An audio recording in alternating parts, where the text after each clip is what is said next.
All right, welcome to our final presentation for today in the World Unity Week, Divine Feminine, Sacred Masculine Convergence Room, where magic has been happening all weekend and will continue this evening. I have Heather Salmon and Achintya. I hope I said it right. And they are going to be talking about two of my favorite topics tonight, self-care and sacred activism. And so we are so honored and thrilled to have you with us. And I'm going to turn it over to you and enjoy what you have to share with us. Thank you so much for being with us. Thank you, Elizabeth. Thank you, Elizabeth. Aloha and welcome, everyone. Thank you so much for being here. And sister, thank you for tuning in. And we appreciate you muting your, turning off your video and muting yourselves. That really helps us. And we hope to get you to share during this. So don't go away. There's lots to explore here with us. So I'm Heather Salmon, and I'm coming into you, beaming into you from Maui, Hawaii, where I live with my husband. We have a beautiful temple called the Black Swan Temple. And we offer retreats and trainings, and the focus of our work is really the sevenfold path of peace, manifesting peace through the body, through our relations, through the mind, through your relationships with others, through your relationships with the earth, the Aina, the ancestors, the cosmos, and your sacred service in life, how we walk. So it's a really dynamic process of empowered and embodied spirituality, how we walk and with reverence on the planet. And it's our honors to host people from all over the world and do interactive and live trainings as well.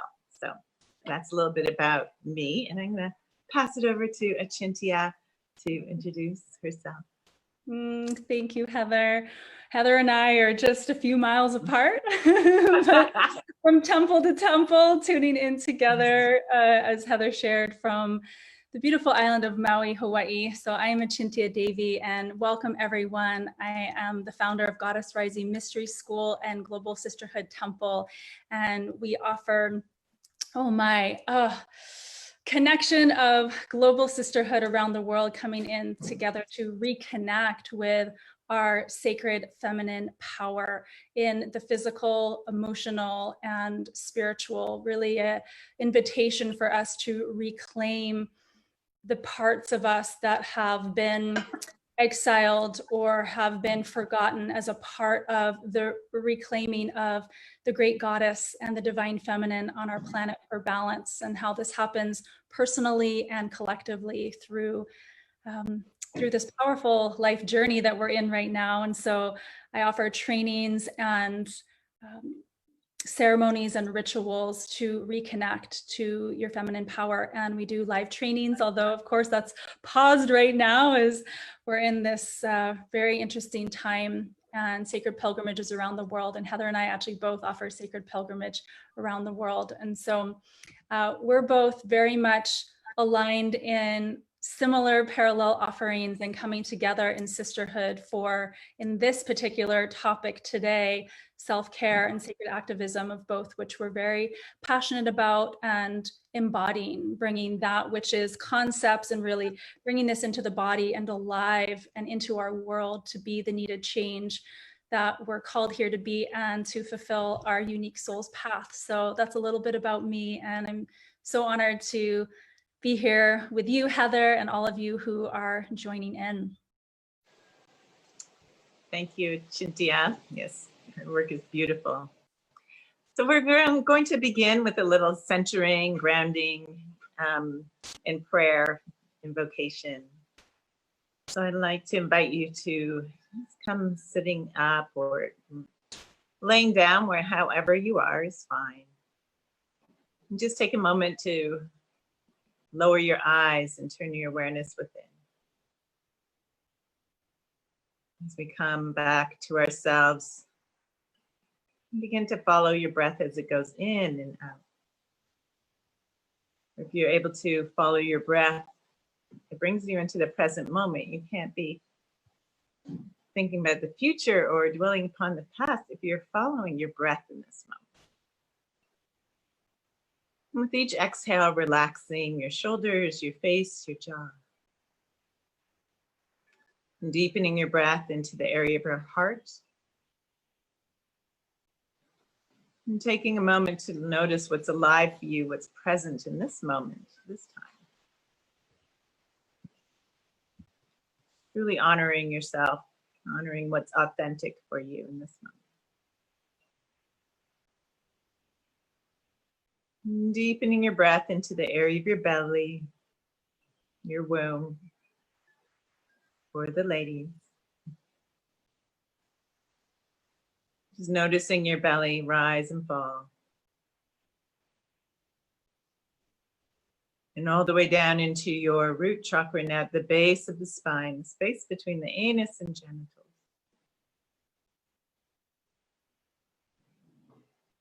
And now all the way down to the center of the earth, turning into inner earth,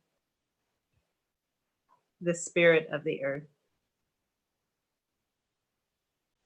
Recognizing Mama Gaia, Pachamama, Tara, there's many names. However you connect with the earth, the living being you know as earth. And bring your awareness back to your root chakra and let's send down a brand new grounding cord for the day. And this grounding cord can look like anything, a rope, a tube, a root, whatever your grounding cord is looking like from your root chakra all the way down to the center of the earth. It's just perfect. Just allow it to be really well connected and feel yourself being connected to the heart of Mother Earth. Notice how this feels. Now just give yourself a nice little energy wash down that grounding cord, allowing the earth to support you and take up any energies that are no longer serving you. The earth is the expert at composting and regenerating.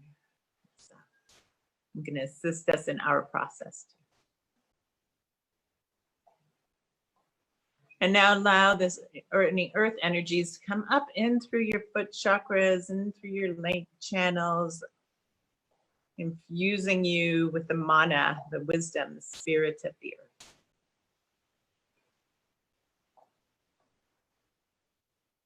And take a breath.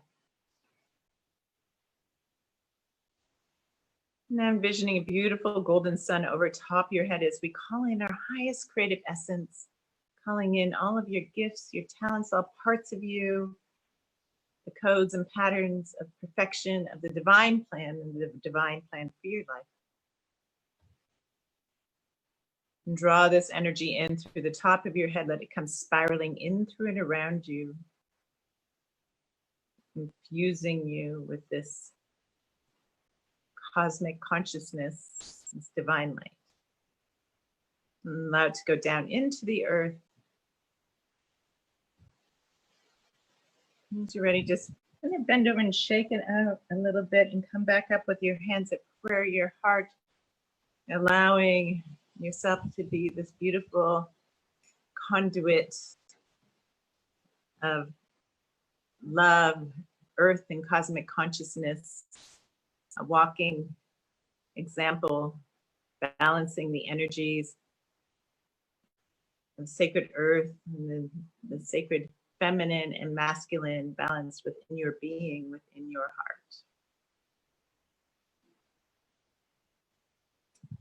Expressed as the beauty of who you are.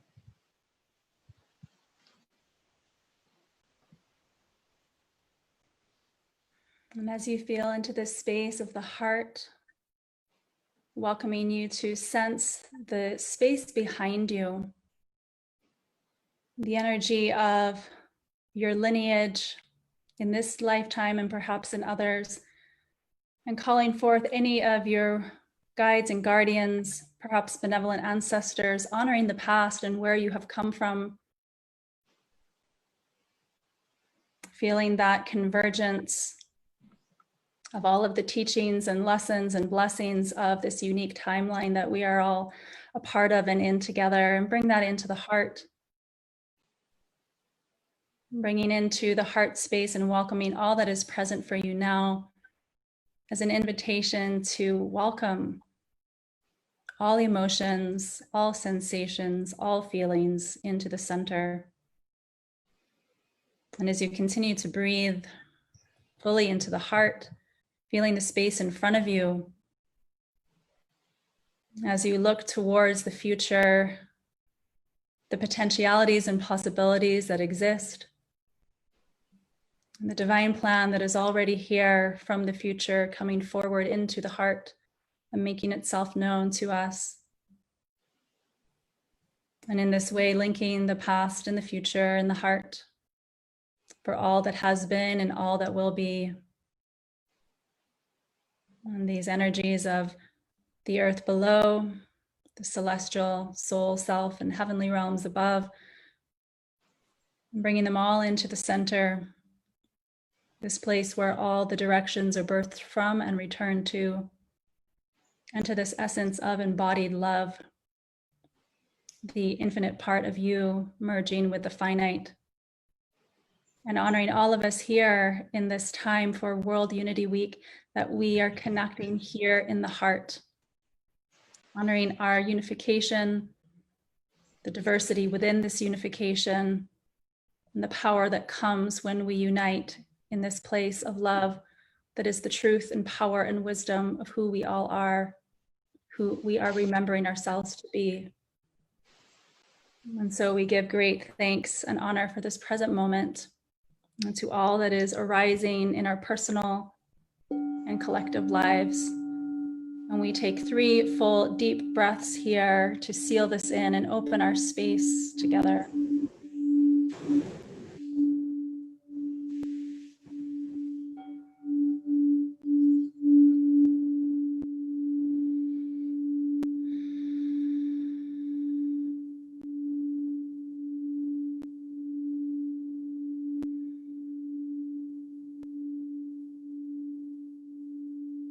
And as we bring this harmonic resonance from the inside, welcoming you to bring a little bit of light into your eyes and a little bit more as we merge to the outside and to our sacred circle here today, whether you're joining in live or for the replay. And in this way, we are so honored to be here together as we unite in this conversation and dialogue and opening for sacred activism and self-care and sacred activism, and truly how they are a continual loop of one another, how the feeding of our self-care flows over into our sacred activism, and then how our sacred activism pours forth into our self-care.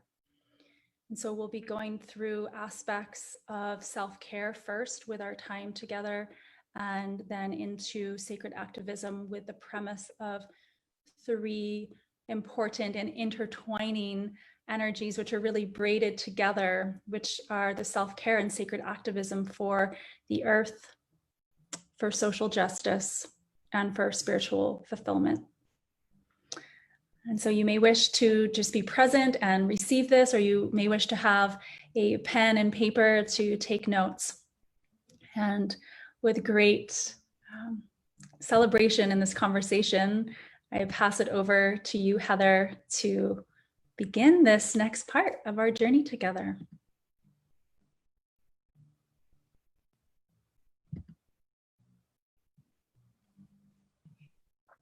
So to begin our self-care portion of this journey, there's so much going on in the world right now, and it's so easy to get into overwhelm or feel highly triggered, or to feel numb or numb out during certain things.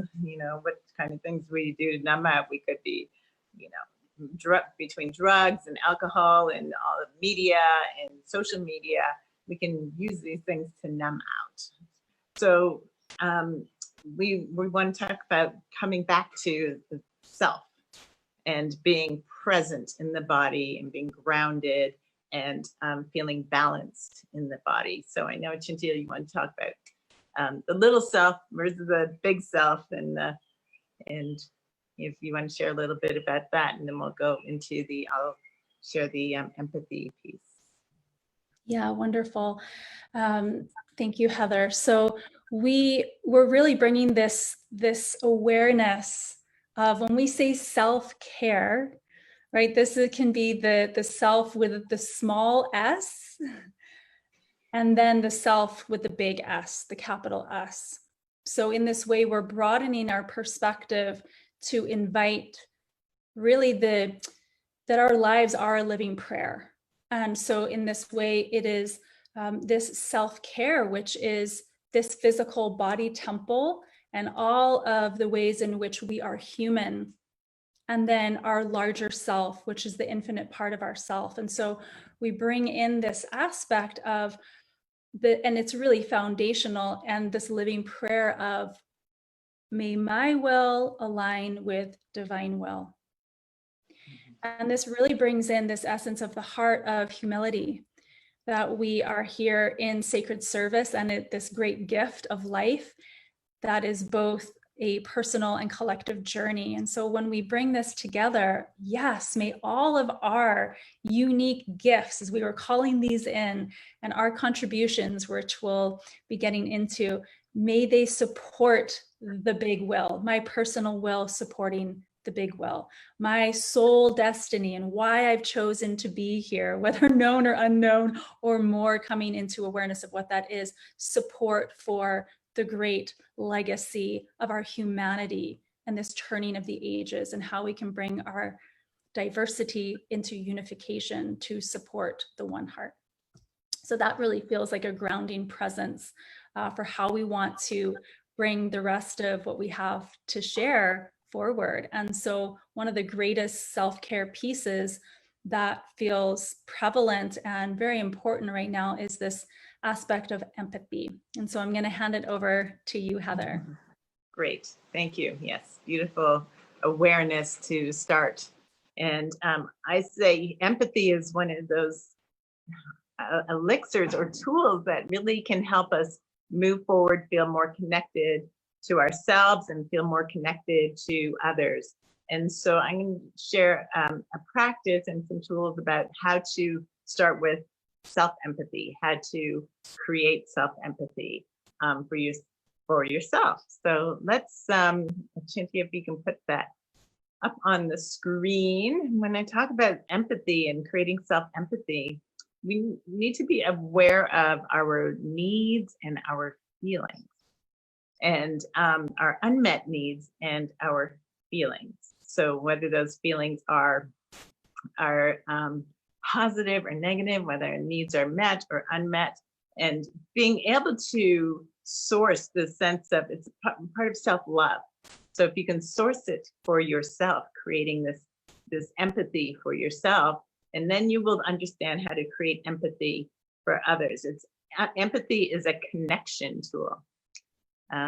So up on the screen now. So I just want you to take a moment, take a breath, and maybe tune in inside, and with all these events that are going on globally, and whether it be COVID-19, dealing with your family, the racial issues that are up around Black lives, or the environment.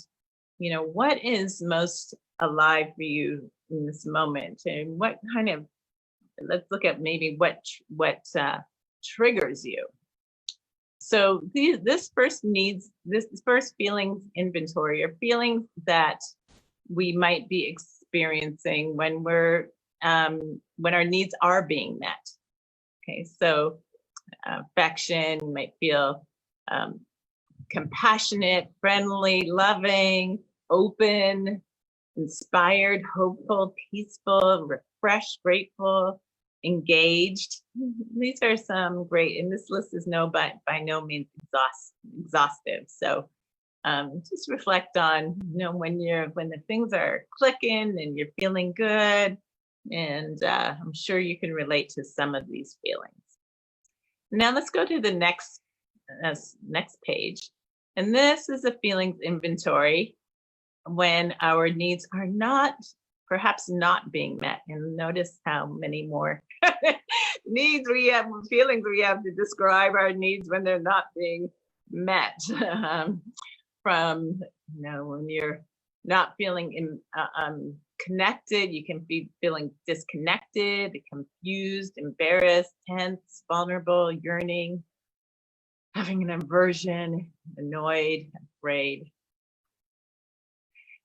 And then I always say that the healing comes when we can be really honest with ourselves, when we're not stuffing any of these things down, when we can tune in and say, oh yeah, I am feeling afraid in this moment. I am feeling tense. I'm feeling anxious. I'm feeling, when we start stuffing those things and we self-medicate ourselves, they just get stuffed down even more.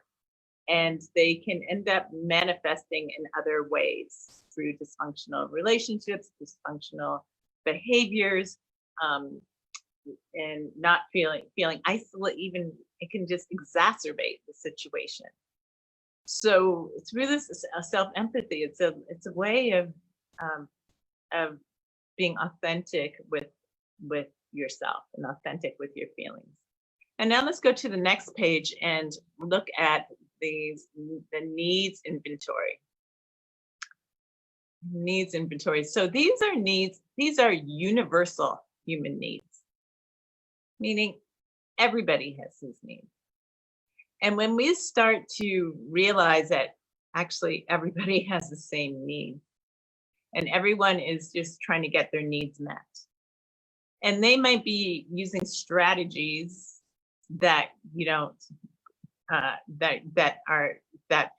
don't feel good for you, but even everyone is just trying to get some of these precious needs, all of these precious needs met.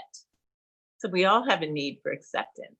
We all have a need for authenticity, awareness, celebrating life, empathy, inclusion, intimacy, love. Let's look at some of these needs. To know, be known, to be understood, harmony, quality, order. We all have a need for order. We all have a need for balance. We all have a need for air, hydration, elimination, rest, sleep, shelter. And so the process of self-empathy and empathizing with others is first recognizing your needs, and then recognizing when your needs are met, those positive feelings that you're experiencing, and when your needs are not met, and those challenging feelings that you might be experiencing. So as you recognize it within yourself and your ability to empathize for yourself by recognizing your needs that are being met and not met and how you're expressing yourself, then you can also start to see it with others. And this practice is the practice of reconnecting the web, reweaving the web by drilling down a little bit more underneath what you just see as people's actions to what people's needs are and how they're expressing them, okay? And let's just go to the next page. Here's some really great examples of, we call these evaluations masquerading as feelings. So let's say, for example, someone says that I feel abandoned. Well, then what you really be feeling? You might be feeling terrified, hurt, bewildered, sad, frightened, lonely, right? And what you might be needing is nurturing, connection, support, caring. Let's go down to another one. How about blame? That's a great one. Blame and shame are big in ways that we communicate with each other that's kind of dysfunctional. So when you're feeling blamed, you might feel angry, you might feel scared, confused, hostile, bewildered, hurt. And you might be needing accountability, causality, fairness, justice. All right. So you can just kind of scan through this and look through various examples. And now taking your own needs and feelings inventory, perhaps finding something that really triggers you in your life right now. What is most alive for you? And so when we consider what's most alive for you, let's just go back to the needs list. And look at the needs that are not being met. Okay. So as an example, if anyone has an example that they want to work through, you can always type them into the chat room. But I'll give an example from my own life.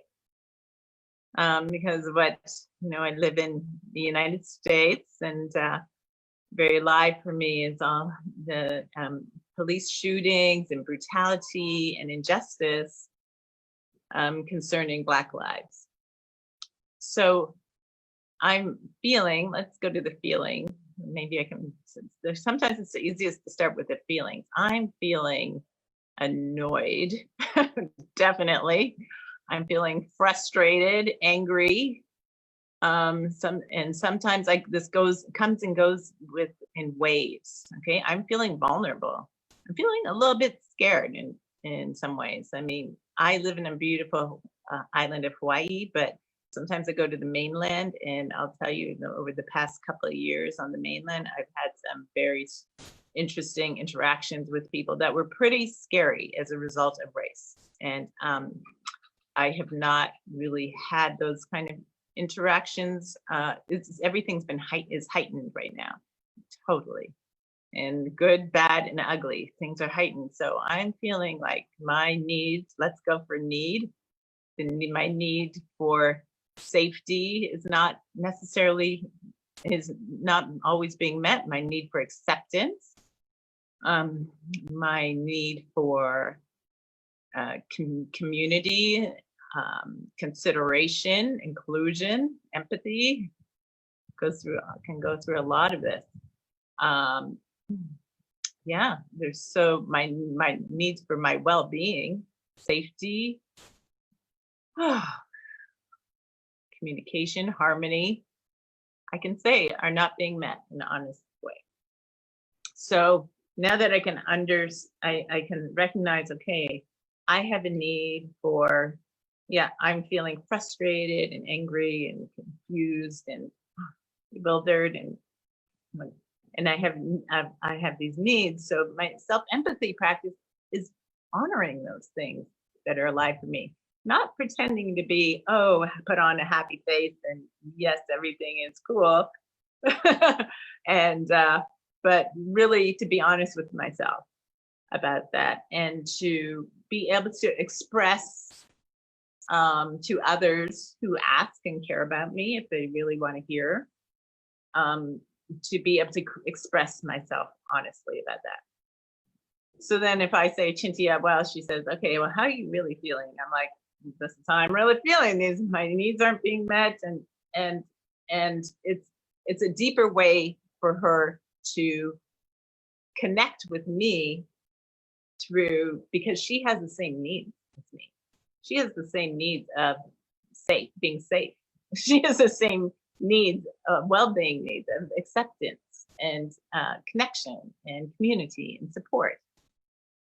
So when we are able to empathize with ourselves, it creates more honesty and a way to transform, and instead of stuff these things down, I can be more freedom in my expression and in who I really am.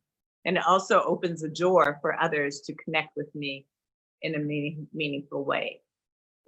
So in this way, I feel that empathy is the bridge, an important bridge and tool for healing and reconnecting and reweaving this web of our humanity. We're all brothers and sisters, and we are all here, and we all have the same needs. And when we can honestly understand that, then we can create bridges of understanding and transformation.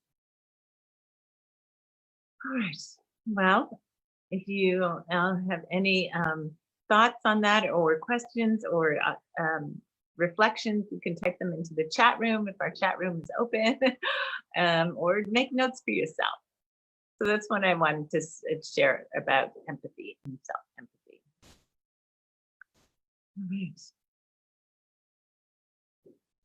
All right. Thank you, Heather. I want to invite us to take 3 breaths here to really allow for this moment of that which you have brought forth to sink in. So if we could just all take a couple breaths together. Perhaps placing a hand upon your own heart and honoring your heart's needs and your heart's feelings at this time.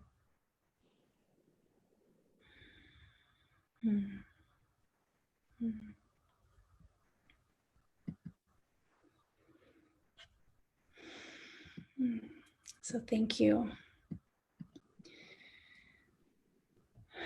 And then when you're ready, you can come back into our shared space. And this is so powerful, really, is the foundation of what Heather has shared. And anything else you want to share about this in terms of, Marshall Rosenberg or the NVC piece? Just want to give a shout out for him. Yes, absolutely. This is part of nonviolent communication. I'm a practitioner.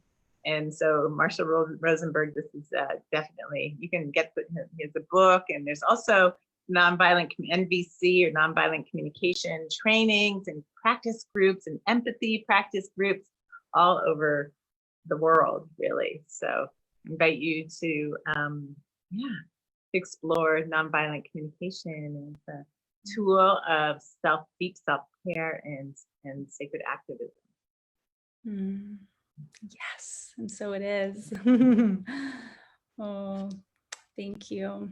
At the end too, maybe we'll do a time where we'll put the slides back up, and then you can take a screenshot so you can have a little tool to take with you with this as well.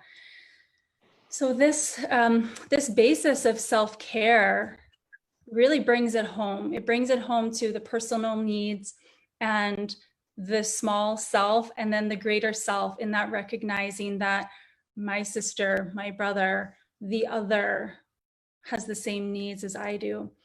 And this next level of self-care, really, it's important. Heather and I were connecting about this as we were preparing, and this idea of self-care, well, there's the self-pampering and there's the self-care, and making this distinction that the self-pampering, so to speak, is absolutely a part of the self-care, but self-care does not always equal the self-pampering.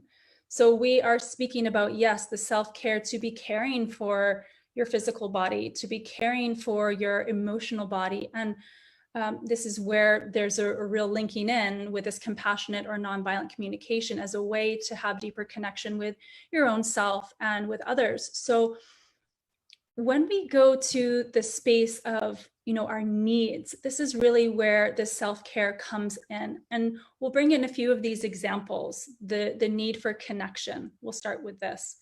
So with the self-care, the need for connection. So connection with self. How are you creating a connection to your own self right now? And it's so important, and just really bringing this back, this something that you had mentioned at the beginning, Heather, of how there's a lot right now. We're being inundated, if we allow ourselves to be, or if we don't put these boundaries up, of a lot of information right now.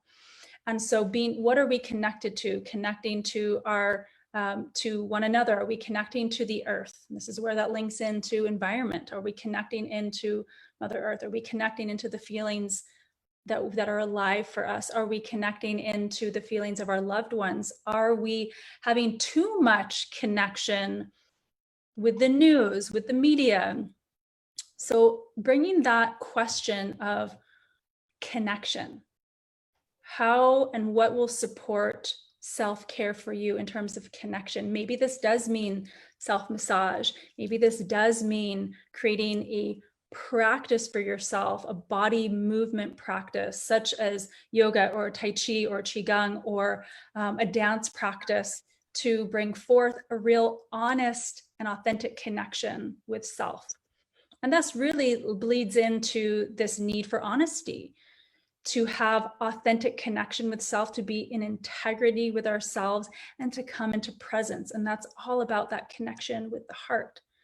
This self-care is also, it's this play. How can we bring in joy and fun and humor into our lives at this time? And I think that's something that can be really challenging for many of us right now, because a lot of the worldwide issues that we're working with on a global scale and personally can tend to create a real seriousness, which is true and valid and needed. And we want to invite in sincerity. How are we being sincere? And can we allow for the great medicine of joy to be amplified to support what's going on within our own individual and collective processes? And so there's that connection then, or the self-care for autonomy. So this is important right now, that does link in with connection. So an inquiry is, where are you perhaps needing to have healthy boundaries? Is this with a connection to another person right now? Is this your relationship to the media right now?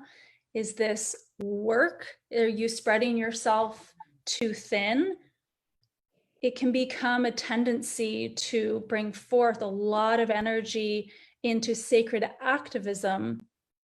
But I think the real important aspect we know and want to highlight is that this is an opening up in our current timeline to, of course, what we could think of as the marathon, slow and steady, or maybe it's not slow. Maybe sometimes there's sprinting and then there's walking, and just really allowing for the recognition that your own autonomy and your what you can ingest and take in is only so much. And so this idea of titration, right? Like letting a little bit in, letting concepts in that are coming forth and allowing them to really ground into your being.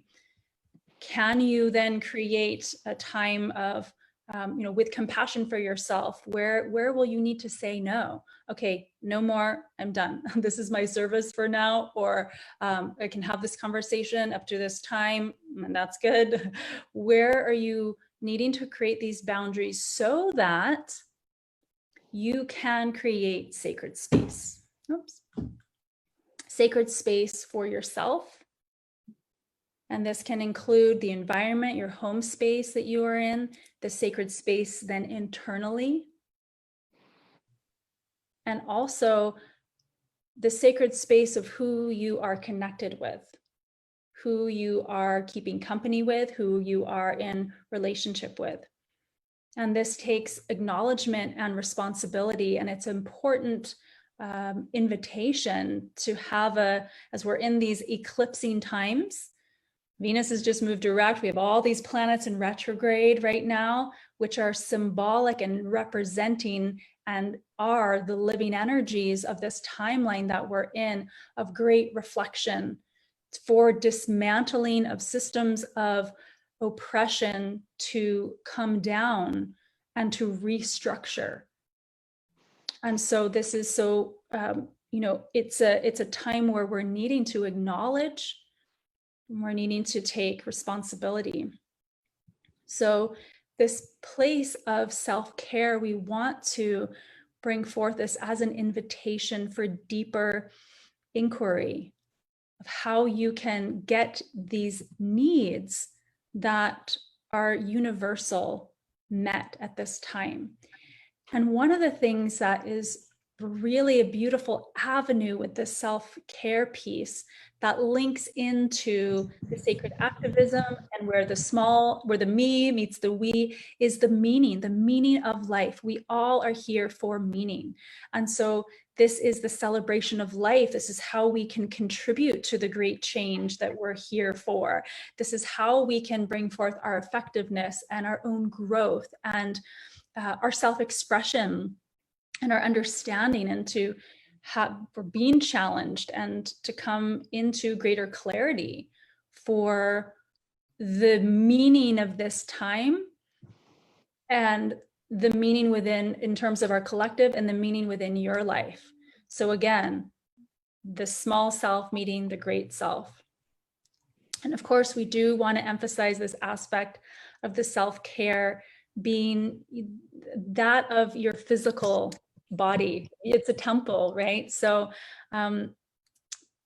it may seem very basic, and yet we can forget this, that these basic needs for our own hydration and water, and our food, and our movement of exercise, and our sleep, and our sexual expression and touch, something that we've been, I think, collectively, obviously, very deprived in from this when COVID started. So it's important that we take great care, give great care to these physical body temples, so that we can be in this marathon, we can be in this beautiful opportunity and powerful opportunity of our called collective activism to support the environment, to support social justice, and to support our own fulfillment in our heart and spiritual ways.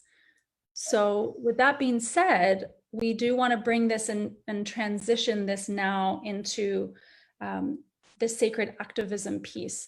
And one of the things I just want to preface here is actually very much specifically to those who are white, who are Caucasian or white presencing, that when we're bringing this conversation in here of very much what is alive in social justice and in our spiritual fulfillment, where we're going to go, I want to bring the framework in that we're bringing in this understanding of that there is a white supremacist system of oppression on our planet right now. Part of that acknowledgement and responsibility of the personal self-care bleeding in and linking in with a global self-care is this understanding to acknowledge that this is here for those of us that are white, and our responsibility and our part in this. And so there's an aspect of just knowing that, yes, this is a system that has put the advantage to those who are white and created that gap that creates harm and injustice and inequality. So presencing this because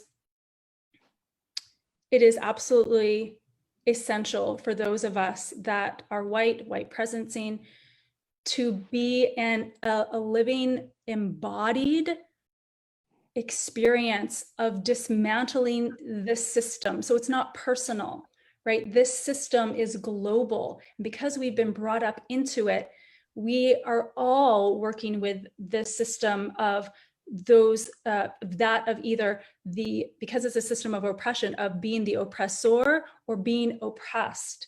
So this inequality and imbalance, and how we can come together, and especially right here for those of us that are white, to actually learn what it is to be an embodied ally. And a lot of this begins with everything that Heather shared at the beginning with empathy.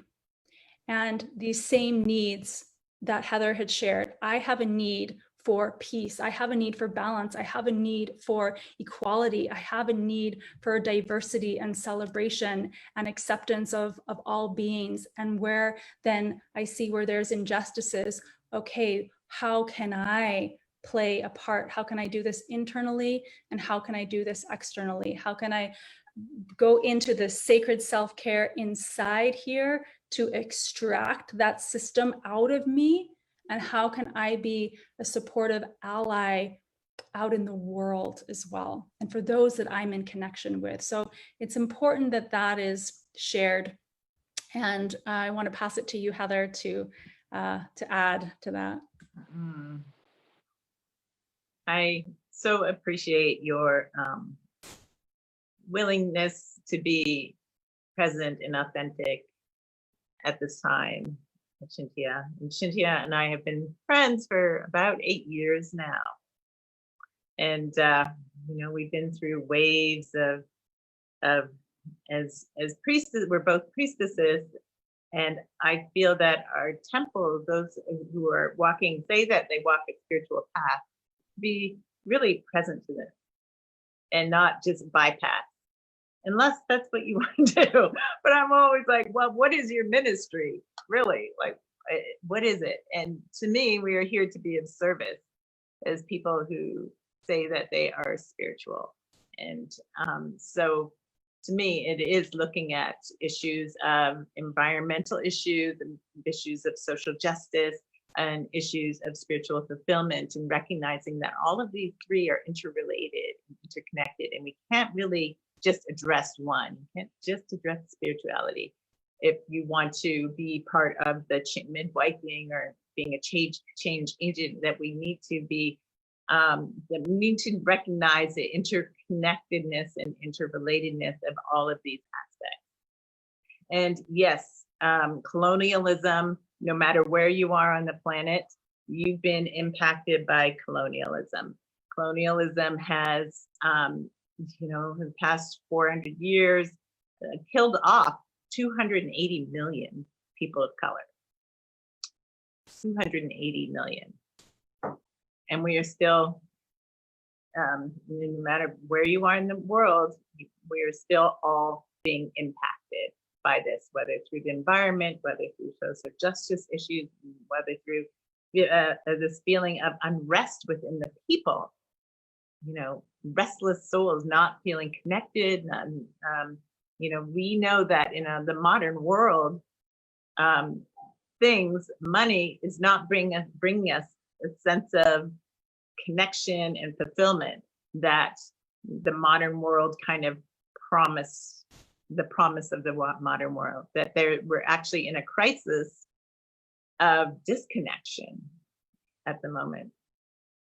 Disconnection with ourselves, disconnection with who we truly are, disconnection with our relationship with the earth, disconnection with our relationship with others. And so this is why in places like America, we have the highest rates of suicide and really high rates of depression, and all of these things are symptomatic of this unrest. So, and I also want to share also that as a Black woman, and I feel that we are very resilient people. I feel that through all of this, for the past 400 years, that we've still risen in greatness, that through our music, through our culture, our culture is actually woven into the fabric of America, our music, our beauty, culture. So I feel like we're still singing and dancing. We haven't given up our souls. Like it hasn't crushed our spirit. And so you're seeing this rising up and strength within our culture as well. So I want to acknowledge that, and through horrendous things, that we've still managed to rise to the top in many areas, from science to athletics to music to beauty to all areas of life. So I just want to really acknowledge Black, Indigenous, people of color for all of our contributions and having such a strong spirit. And now for this movement that is gaining in strength to really that everybody is really starting to get now, because we had the time to sit down and just be with it, not distract yourself in so many ways.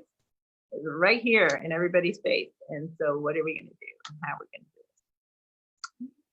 So yeah, now Achintya and I, we're going to talk about really the three areas of environmental sustainability, social justice, and spiritual fulfillment, and brainstorm a little bit about those areas. And we want you to reflect on those areas in your life, how it's showing up, and kind of think globally and act locally, and really make this all present so we can step into our activism, and we can also look at the different avenues of how we can be change agents, and acknowledge yourself for how you already are a change agent in what you're doing and who you're being. Cynthia, do you want to start? Sure thing. Thank you, Heather. This is juicy. Yes.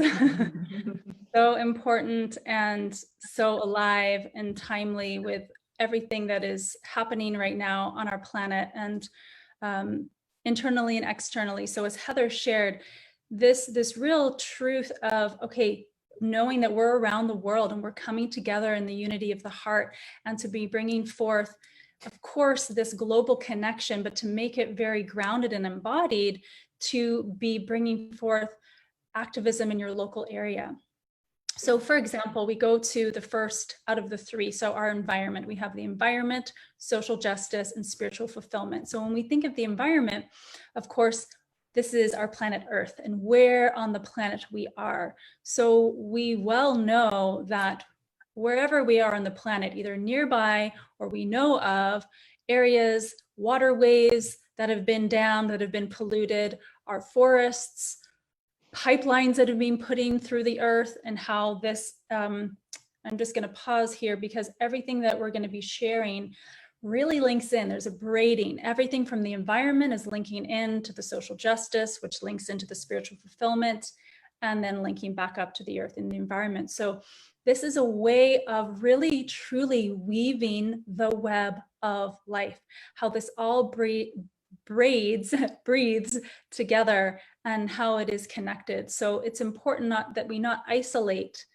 these aspects, but we bring them forth as truly the sacred activism. So again, with the environment, there's so much that we know of air pollution, and we can see our great Mother Earth in her changes and in her rage and great fires, or in her sadness. And we're seeing, we've experienced all these great floods and all of the shifts, that the earth goes through, and seeing how humanity, and really this links in with how we can bridge back the masculine and the feminine together, as we see these hierarchical structures that can oppress Mother Earth. Patriarchal systems of ravaging and raping the earth. So we know then that there's a great call for restoration, for healing.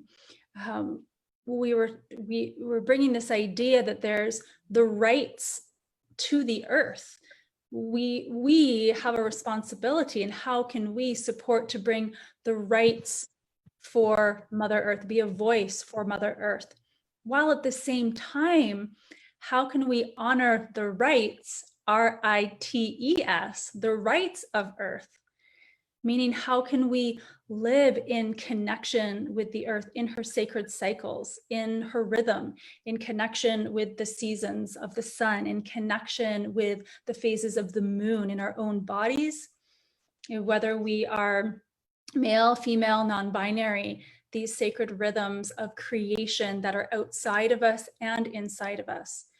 So the way in which we bring forth the environment, of course, is Mother Earth, but then it's the environment of connecting to social justice, connecting to spiritual fulfillment. So as an example, these rights of the earth, to R-I-T-E-S, how we can embody and be connected with her, and then how we bring that forward into the rights for earth, R-I-G-H-T-S, which is connected socially. You know, Heather and I were speaking earlier about how we look to, and Heather, I'll give it to you from here with this part, how aspects of where there is destruction for the earth are intentionally planned through different areas of population of people that have been and that are oppressed. And so looking at this linking of the system then, and how we can support to be change agents so that all people have and can be honored for their rights, RITES, of connection with the earth. So that it all is coming back here into the heart of the earth and the heart of humanity and the heart of our connection, this sacred activism. How do we act? How do we be with the earth, and how do we be a voice for the earth? So from here, I'm gonna jump it back to you, Heather. Beautiful, thank you, Achintya. And there's some great examples in the world of people honoring the rights of the earth. In Ecuador, they actually rewrote their constitution a few years ago, giving rights to nature. What does that mean? And I believe in some states, actually, they're starting to write into the fabric of their statehood constitutions of rights of the earth, meaning the earth should be allowed to regenerate, right? The earth is allowed to regenerate. And I also want a presence here in Hawaii. There's a huge movement on Mauna Kea of the native Hawaiians who've been protecting this mountain called Mauna Kea on the big island of Hawaii from further development. They have an encampment that's been there for almost a year now, and blocking the building of these huge telescopes, because they say the mountain is sacred to us, and you can't just keep building these telescopes, and when you're finished with one, just like leave it there dormant and go dig up another place too. So there's all these, examples of people rising up to protect the earth. And also with the pipelines, I mean, there's places in Africa where they go through these villages and they just, the pipeline goes wrong and they destroy their water sources. And all of a sudden villagers get displaced. Also in South America, they go plow down the rainforest, and rainforest where people lived is not just a rainforest to them. So you're plowing it down to put a pipeline or to grow soy. It's their home, and the rainforest has so many. They say the rainforest has for every medicinal we have, pharmaceutical, the rainforest has a botanical alternative. So it's so important that we protect the rainforest, the lungs of our earth. They give us 70% of our oxygen. If we're going to cut them all down, then it's not so complicated to figure out how this is a domino effect for a short-term gain, a long-term impact. And looking at how, in the cities as well, if you look at where they create the ghettos, where they create lower income housing, it's usually, by the power plant, or even in Hawaii here, they put it by the Monsanto field, where they're doing testing with all kinds of sprays and chemical cocktails. So it's important for us to be aware of this and do our piece. And even here in Hawaii, and I invite you to reflect on what is going on where you live. What is going on where you live, and what are some of the things that you can take a stand for, and be involved in, and recognizing that these things are interconnected and interrelated. So again, if you feel like typing anything into the chat, you can, and just reflecting for yourself, what is going on in your community, in your state, in your country. And there's lots of things we can do, lots of different ways of being in activism, which we will talk about soon. Now move into the social justice piece, which is kind of segued into the social justice piece. So whether it is, you know, environmental issues impacting social justice issues for those who are oppressed and disenfranchised, and also through systems of oppression that have created systemic and institutionalized systems that favor certain people over certain groups over the other. And so we are, as Achintya so eloquently brought forth, we are in process of, you know, bring those systems really to light so they can be transformed. And there's like tens of thousands of systems and policies that actually need to be undone. And they're all around us. And so many of them are invisible, and they're so woven into our culture and subconscious that we have all these unexamined assumptions that that just keep the systems in place. So I invite you to look at your unexamined assumptions too about privilege and, you know, access and lack of access, and see how that, you know, see what that's creating in your community and in the world. Achintya, is there anything else you want to? Oh, also we want to share about, you know, in these systems of oppression, everybody is holding ancestral wounds. Whether you're being oppressed and you come from the systems of slavery and genocide and disenfranchisement through race or gender identity or religion, and also the oppressor. You know, there is trauma that we are all holding on a cellular level, and we know that trauma gets carried forth into the next generation through our DNA. So doing the work of undoing that trauma through healing, through however you need to access that for yourself, the support you need. And that goes back to the self-care and the spiritual fulfillment, finding your own sense of balance and peace within. Achintya, you want to share anything to add to this? Great, thank you so much.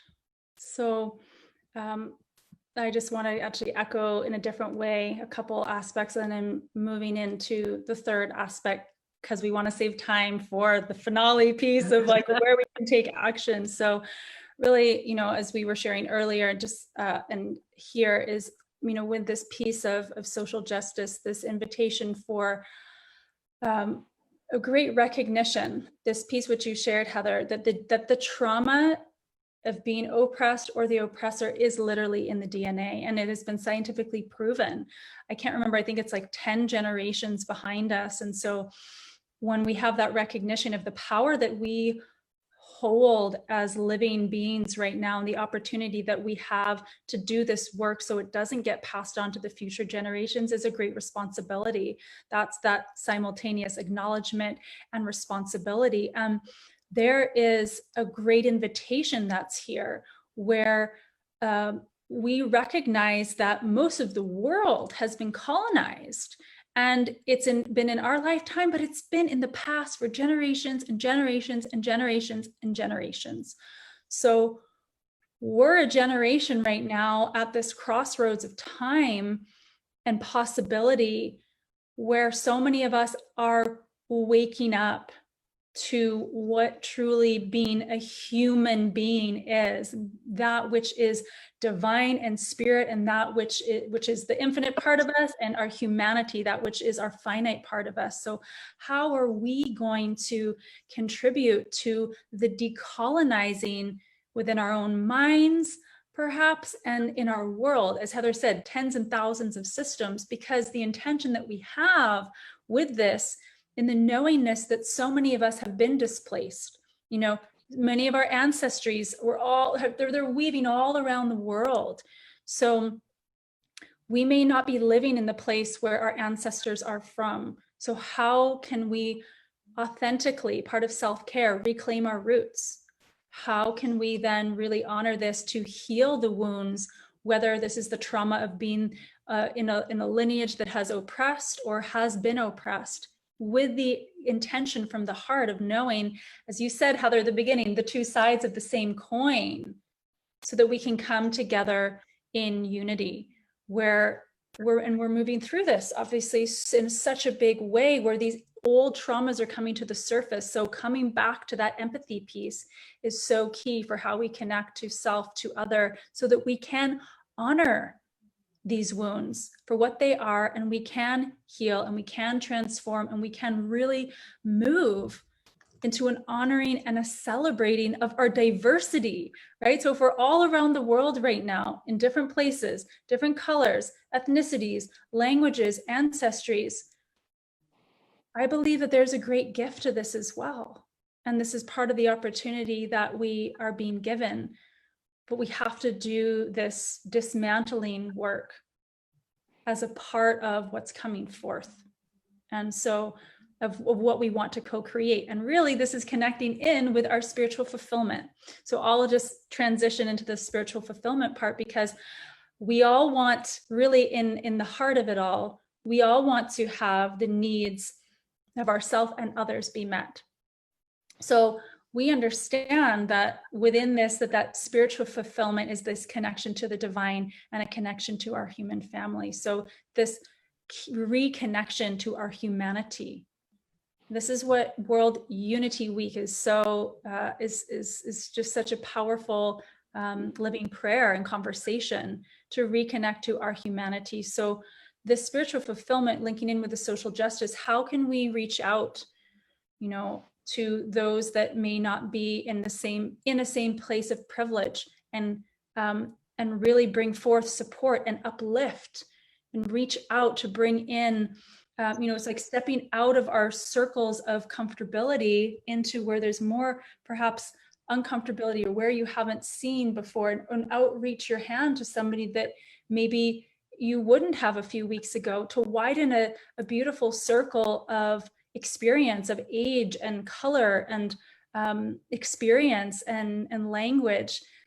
And this is part of what does actually fulfill us spiritually, because we have so much to learn from one another. And this spiritual fulfillment is really an aspect that I think right now is so important for this, with the social justice, because it opens us to where we've been lacking or missing out on opportunities and celebrations of connection with one another.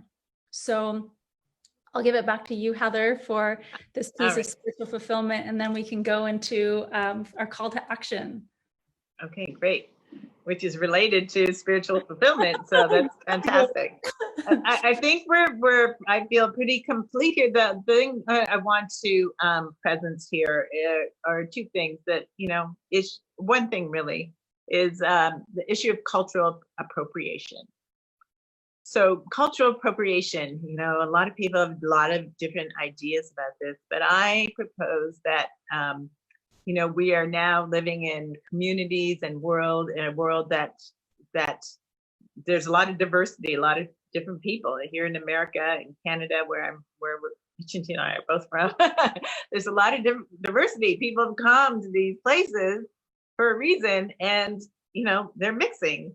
So cultural appropriation to me is not necessarily the issue of just adopting anyone else's culture, like drumming. I'm not saying no one should drum, or the issue of cultural appropriation is adopting the culture, but forgetting the people. So I think it's beautiful to want to experience other people's cultures that might not be part of your direct lineage.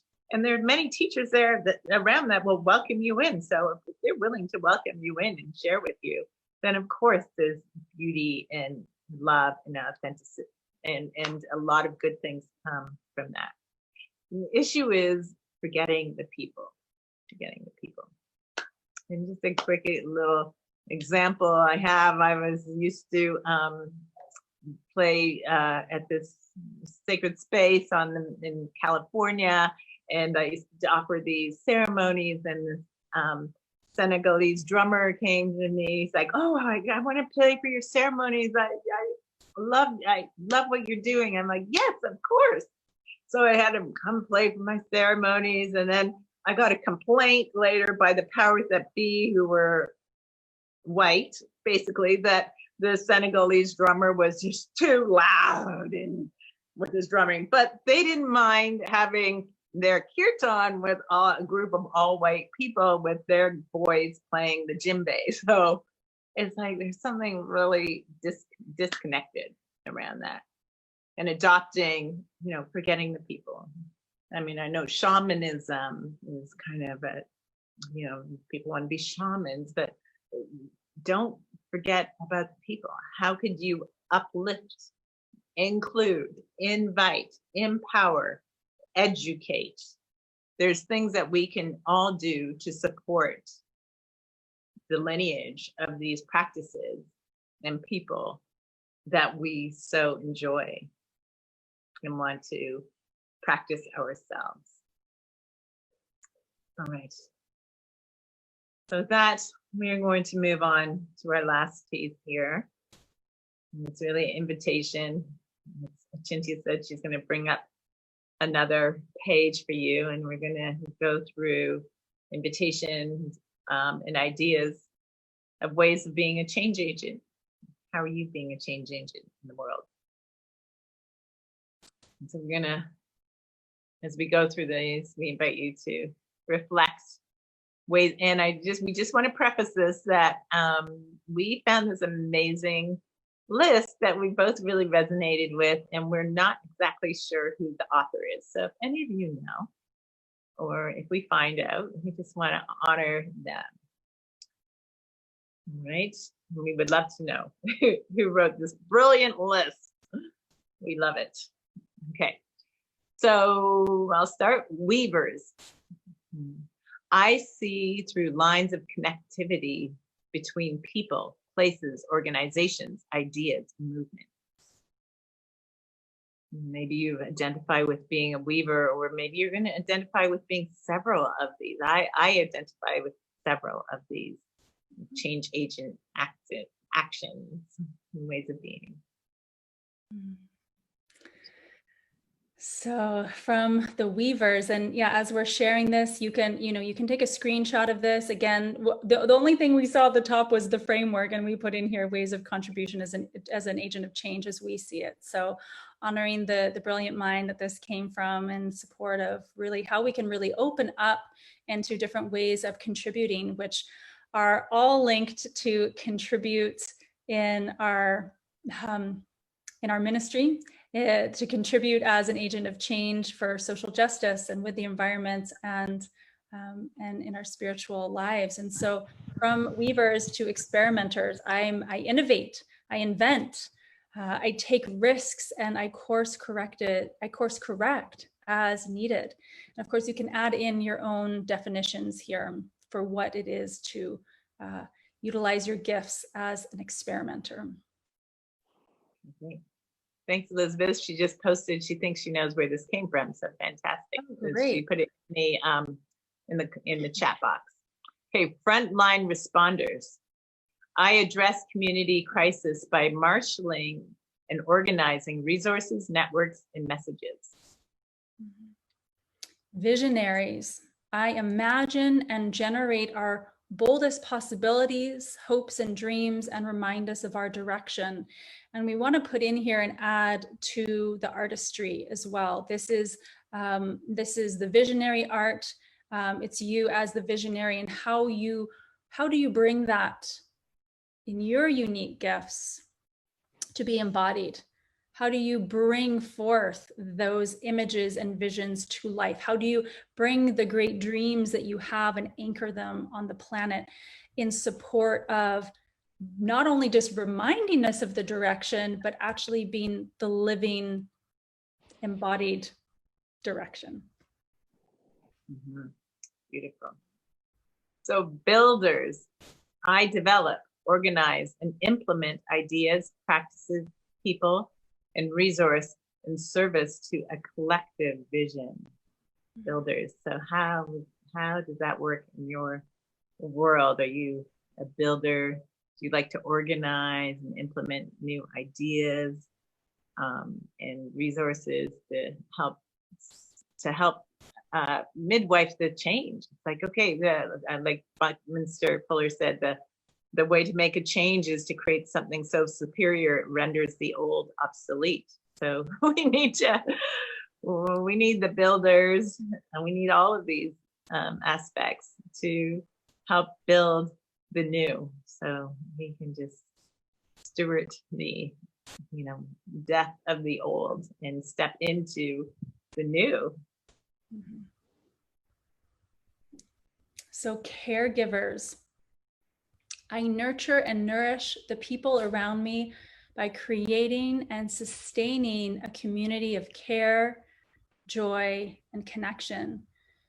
And we'd like to add here universal motherhood and universal fatherhood. And again, this being not necessarily to gender, but this honoring and recognition of the universal motherhood of nourishing and of care tending, caregiving, caretaking, and then this aspect of universal fatherhood as a guardian and of sacred protection.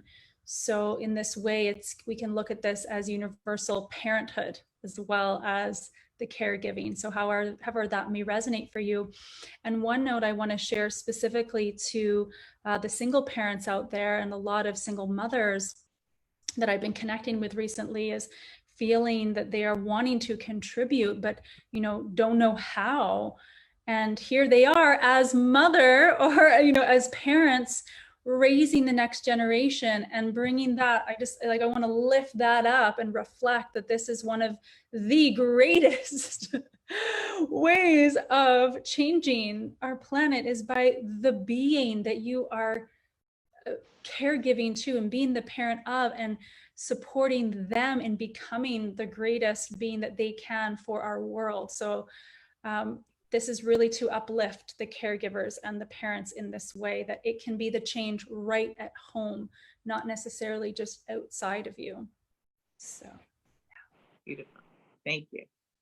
Okay, next one. We have 4 more minutes. We're going to get through these and finish on time. So disruptors.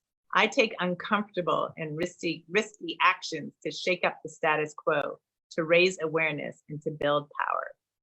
I find myself to be a disruptor in certain circles, and I'm sure you might find that too. Really, the status quo can be very comfortable for people, and to hear other ideas or to raise other concerns or to be a stand for something else that's more expansive can be kind of risky, and you might not, they say that there's 3 levels of truth. So you might meet up with the denial, and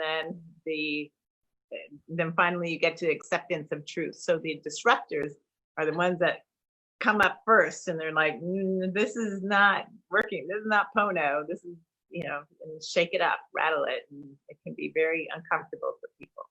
Mm-hmm. Experience here. And a powerful and needed catalytic energy for the change on our planet. This is too, we can look at this as the calling out, but also the calling in. So it's a way for, that rattle shaker. I got my sister right there. Okay, aware of time here. So healers, I recognize and tend to the generational, really paying attention here to the generational and current traumas caused by oppressive systems, institutions, policies, and practices. So the healing of, healing the heart, healing the system, the inward, the outward, the small me, the big we. Beautiful. Storytellers, I craft and share our community stories, cultures, experience, histories, and possibilities through art, music, media, and movement. So needed. Tell the news story, talk, abracadabra, as we speak, so shall it be. We were creating it into existence. So telling the stories of our history and our future and what could be possible. Mm-hmm. So powerful. Really calling forth all of our artistries. There's art, there's the artistry within us all. And so that so needed and so important. And finally, guides. I teach, counsel, and advise using my gifts of well-earned discernment and wisdom. And we want to just include that too, of being a change agent, the guides. You know, again, this can be guide for the young new generation. This can be guide for, you know, for those that are maybe not so adverse or know what's happening in our world. And so just really expanding what that, what guide means. So I'm going to just leave this up for 1 minute if you guys want to take a screenshot of this. And then I'm going to stop the sharing and we're going to come to our closing right now. Okay, great, Achintya. So also maybe you want to go back to the first page where it has our contact information. Oh, yes. Okay. In case anyone wants to find us on our websites or Facebook or Instagram, our contact information is right there. So you can take a screenshot of that one as well. Yeah. There's us. All right, well, feel free to post in the chat below. Okay. Thank you, Elizabeth. She's been so super helpful. All right, well, our time together is coming to completion. I think that was a full and rich journey. We hope that you have enjoyed it. And Elizabeth, are you wanting to pop back in for our closing? Or? I can pop back in to say thank you so much. It was absolutely beautiful. And I so resonate with everything, which I knew I would. So thank you. And I'm sure those who have watched it live and those who will see it later will also resonate. So know that this is the end for the day in our room, but we do have a full day tomorrow. And we would love to invite you all to our closing, which is at 2 p.m. EDT, where we will kind of review what we've learned and where we go from here. So anyone who's participated, we would love to see you, because this is not the end, this is the beginning. So thank you. Thank you so much. Thank you so much, Elizabeth. I want to give a great thanks, and then I'll pass it to you, Heather. Thank you for everyone who is here present live and who is listening to this as the replay, and feeling you in this powerful calling into the heart space of how we can nurture ourselves in our sacred self-care and sacred activism, and welcome you to connect with Heather and I in the great weaving of this legacy that we are co-creating together. And it's an honor and a great pleasure to be here. Thank you so much, World Unity Week, for bringing us together, and bowing to your hearts and all of the ways that you are being called forth, that as you already are an agent of change, and that which is that you're being called into and inspired into. So much love from my heart to yours. Mwah. Blessed be. Blessed be. Thank you. Aloha.